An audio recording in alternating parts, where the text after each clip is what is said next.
Good morning! So, ngayon, bali, mag-change oil na naman tayo. Ayan. So, nasa 77,800 na.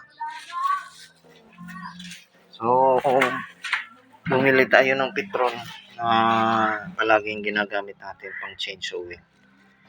Baka naman Petron, no?